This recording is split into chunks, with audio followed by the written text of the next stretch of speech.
ตะเลกันยามาหัวสมาธิมาเต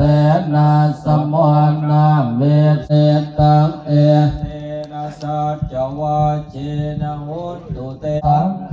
รัตนังปานิตังเอเตนะสัจจวัตเสนะหุนตุเตสยมังคลังเยสุปโยตตามนัสสะทันเทนะนิกามิโนโคตมาสาสนาเพียเตปาติปัตตาอมตังวิเคยอรัตถามุตานิโพเตโพสมานาติธรรมเปสังเขรัตนังปานิตังเอเตนะสมิงเตหินาปิสาอเวโลนหิสันตานิพันเตเถรายถายามปเทโพอิธรรมเป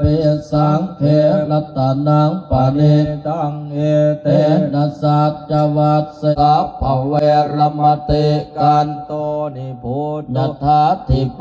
จเนพุทโต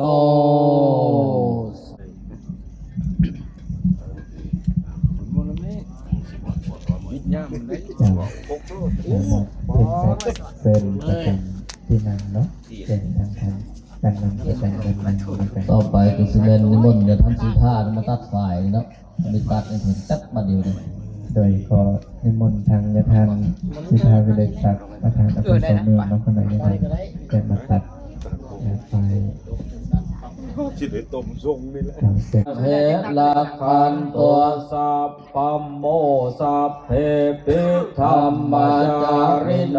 วันเถงสัมมาปุญญปะเวทิเตปัสสันนาวันตัวสัพเพปิปาเอสันโตกะเรเทวะปัสสัสสะตัววัฏเทปวัญญาสัตตานังสเมทังเนตัวเมตาเองมาตาปิตาสัตว์เลยสยันตัวพุทธยามนเลสักขยาดังดันทิวัตโนเอวังตวังวิสโย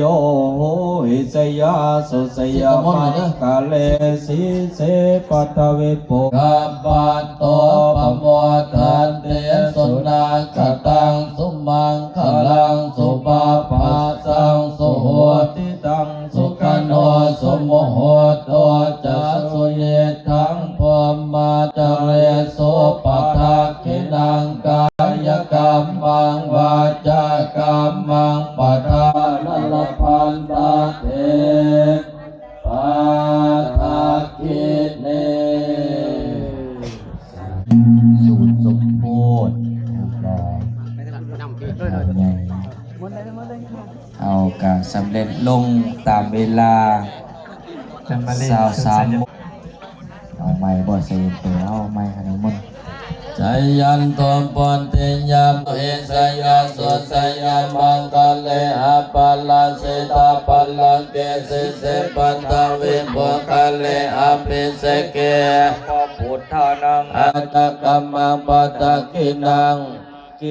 นิกาตวานัลลาปันตาเตปังอาการตุสัพพเทวตาสัพพพุทธานุภาเวนัสตาส่วนทิภวันตุเตเวนัสตาตุสัพพมังคลังลักขันตุสัมปันเทวตาสัพพสังฆานุภาเวนัสตาส่วนทิดีขอตรงนี้